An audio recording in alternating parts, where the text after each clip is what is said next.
Yo, what up, homies? This is your boy, Rhyme Rider, also known as Karma Rhyme of Metaphor Rhyme, and today's episode, we won't be talking about BPO stuff. We will be talking about people who's attacking BPO employees, alright? It's kinda interesting, though. So make sure to watch up until the end of the video, and if you haven't subscribed to my channel yet, make sure to click the subscribe button below and hit the notification bell so that you will be notified for my future uploads, alright?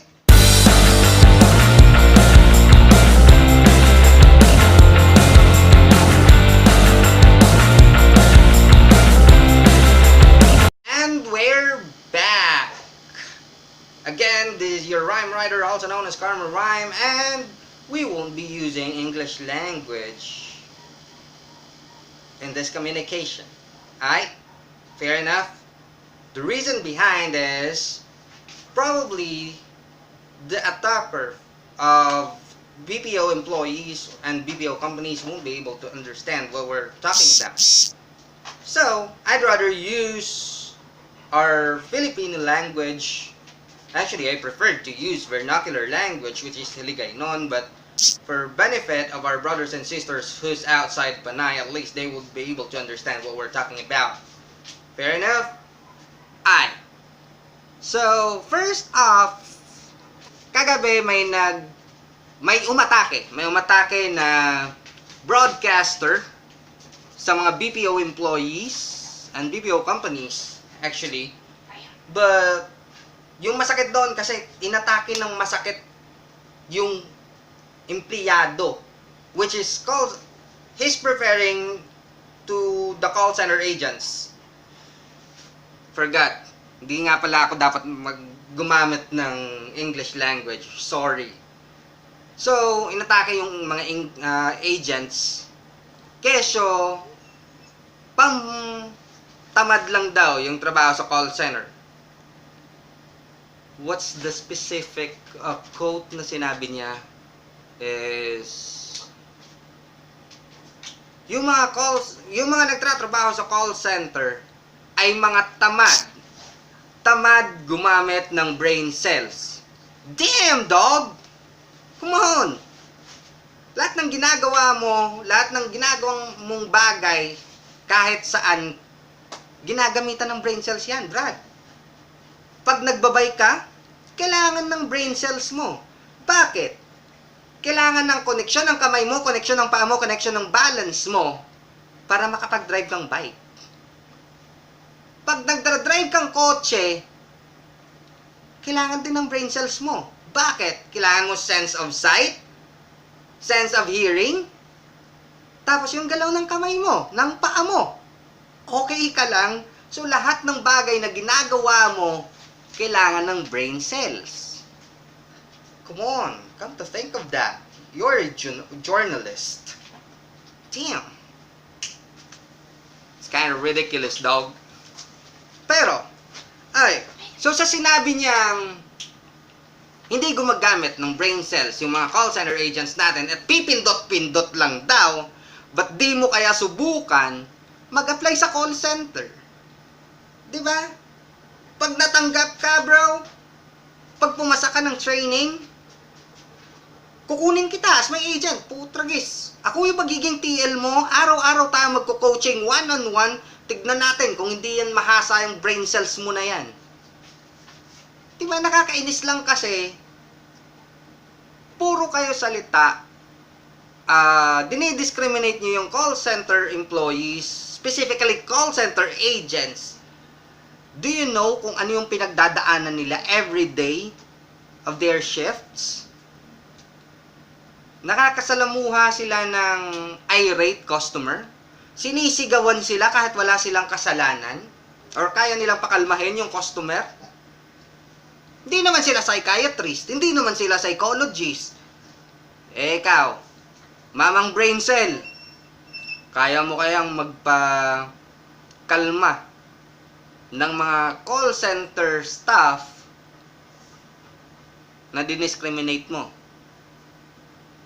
Sagot-sagot. Pag sumagot ka, I would listen to it. Alright. So since broadcaster ka ng isang istasyon ng radyo, I prefer, alam mo na may broadcast code of the Philippines. Here it is. So, just to inform everybody, I was once a holder of KBP ID as well. I was able to pass their examinations. Pero I'm no longer a member of KBP since 2014 because nag-expire yung membership ko. And then I'm no longer affiliated to any radio station no more. But then, hinalungkat ko lang to sa baol. Nakita ko. Kasi hindi ko talaga matanggap yung sinasabi ng mamang radyoman brain cell. Kesyo tamad daw yung mga call center agents.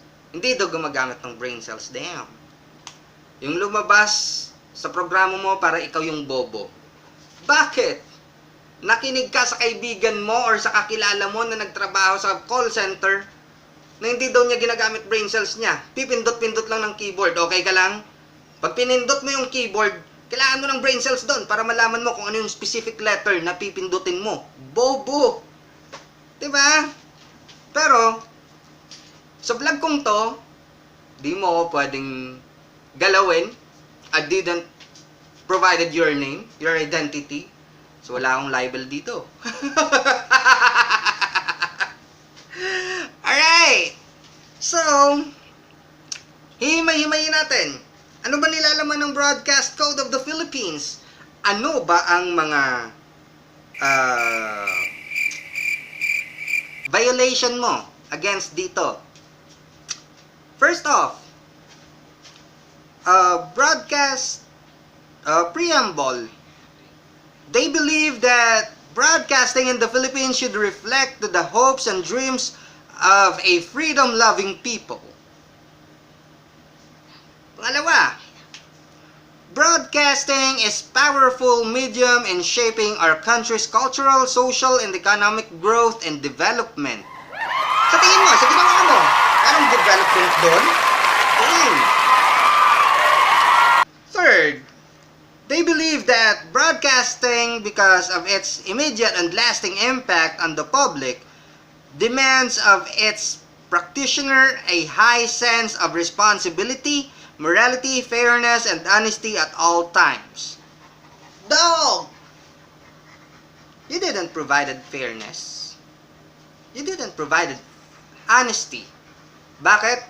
You don't have any data to justify kung ano yung pinagsasabi mo sa radyo. Hindi mo kayang i-justify na pipindot-pindot lang yung mga call center agents. Yun lang yung ginagawa nila. Try mo magtrabaho sa call center. Try to interview call center agents, call center employees, bago ka magmarunong. Diba? Ganun lang yun. Huwag tayong bobo.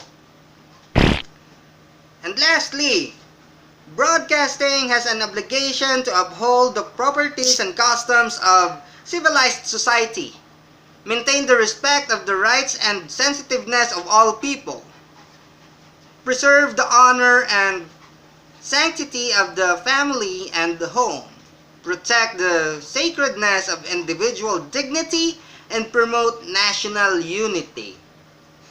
Damn. Hey! Sa tingin ko, wala ka dun. Preamble pa lang, Mr. Radyoman Brain Cell, Lana, binayolate mo na. Preamble pa lang. Denied. So, ano yung mga iba mo pang binayolate? Part 1, Program Standards, Article 1, News and Public Affairs.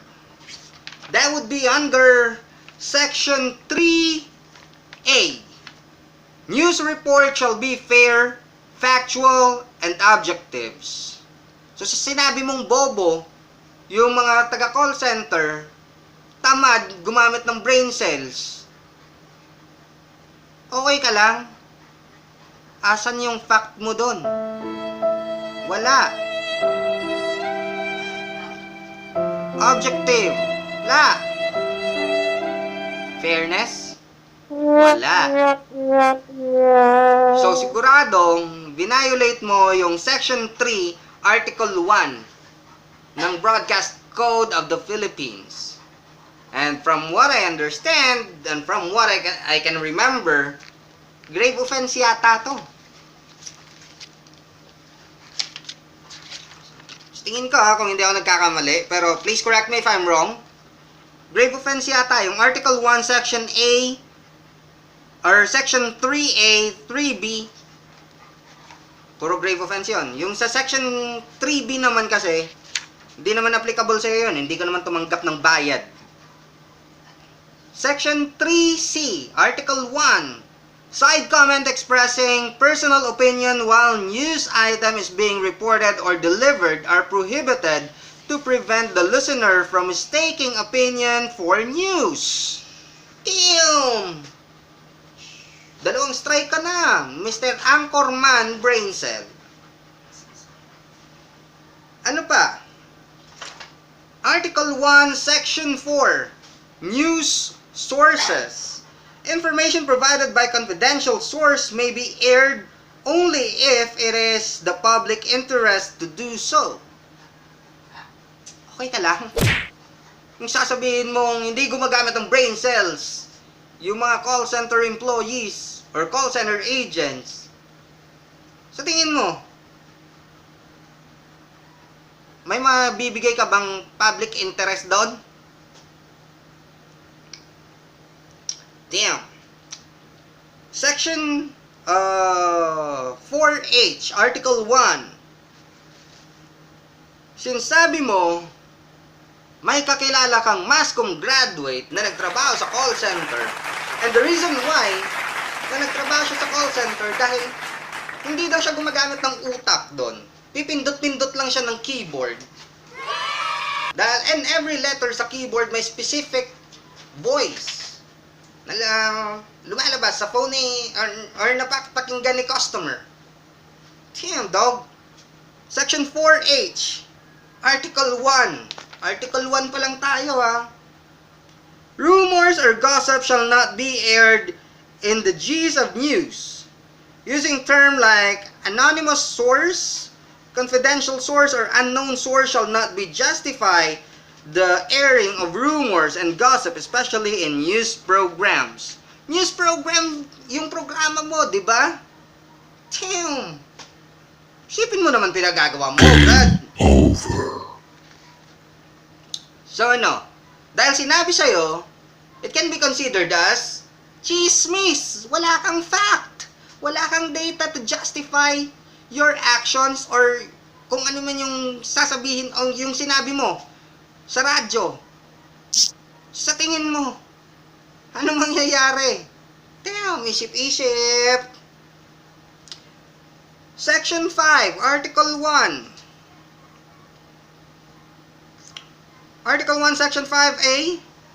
Unconfirmed report shall not be aired unless there is an immediate and urgent need for the public to know about them, such as when the public needs to be warned of the possibility of an imminent danger. When such reports are aired, it must be emphasized that they are unconfirmed. So, inere mo, hindi gumagamit ng brain cells, yung mga call center agents. Tingin mo, ang mangyayari niyan? Isip-isip din. Ito pa, Article 1, Section 5B. An unconfirmed report must be verified as soon as possible. If an unconfirmed report is found to be false, an announcement saying so must be made. So ano na? Punta ka na ng station nyo, maupo ka sa booth mo, and then mag-public apology ka na mali ka. Ano pa? Article 1, Section 7. Unconversational news gathering and reporting. When material obtained through such techniques are broadcast, Section 7B, Article 1, when material obtained through such techniques are broadcast, this must be presented fairly, factually, and in the proper context. The right to privacy must be observed and the harm to the innocent avoided. Tingin mo, sinunod mo ba? Article 1 pa rin, Section 8A. News production aid should not be misled the public. Wow! Minislead mo yung listeners mo na hindi call center employees. Okay lang sana kung call center employees lang nakikinig sa'yo, maiintindihan namin na wala kang alam. Pero, may mga listeners kang hindi taga-call center. Alam mo ba yung power of broadcasting? Brad, kung yung mga listeners mo walang alam sa call center, sinabi mong ganun yung trabaho ng call center, sa tingin mo maniniwala sa'yo? Hindi. Siyempre, maniniwala. Kasi akala nila, may credibility ka. Even though wala. Run.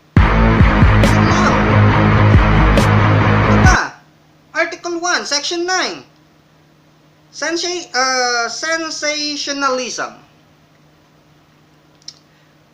Section 9B, Article 1. Morbid, violence, sensational, and or alarming details not essential to a factual report are prohibited.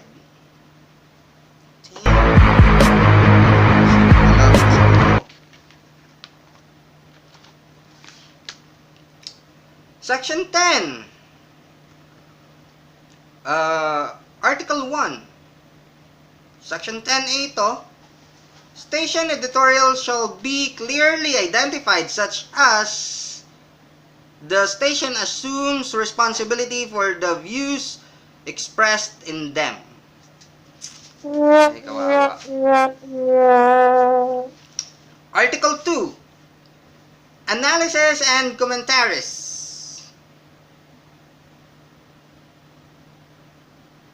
Section 7, Article 2, personal bias or prejudice shall not be allowed to distort the fact.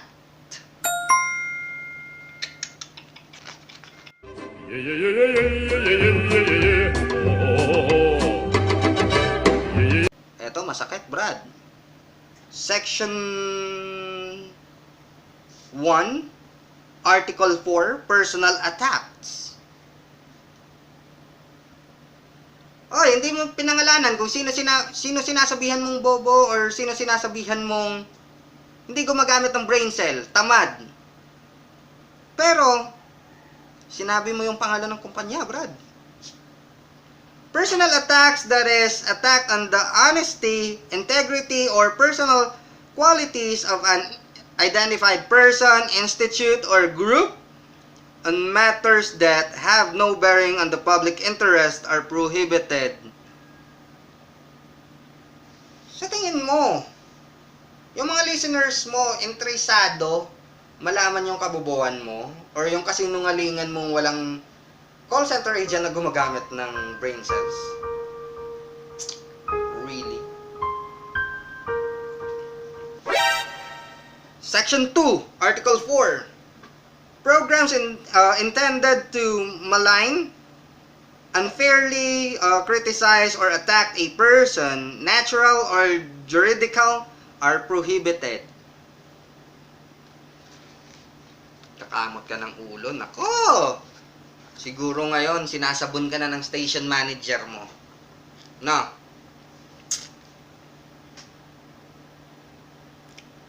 Eto na lang. Tulong. Article 5, correcting mistake.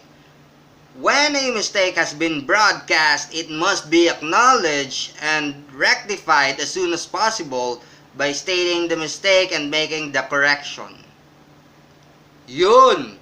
Yun dapat ang gagawin mo para takpan yung makamali ang ginawa mo. Pero kailangan mo munang i-acknowledge yun na mali ka. Kailangan mo i-acknowledge na bobo ka. Diba? Ganun lang kasimple yun. And Article 29, qualification of on-air program person. Person who are allowed to handle program shall have the adequate knowledge and competence for the job to ensure the integrity and credibility of broadcast media. So kung ako yung station mo, pucha, sisibakin na kita, hindi ka credible, Brad. Wala kang integrity, wala kang credibility. Puro chismis yung pinagsasabi mo sa program mo. So, ganun na lang. May sasagot ka sa akin, edi sumagot ka. Kung wala, babay na. Again, this is your boy Rhyme Rider, also known as Karma Rhyme. And if you haven't subscribed to my channel yet, make sure to click the subscribe button below and hit the notification bell so that you will be notified for my future uploads. Aight? Bye, homies!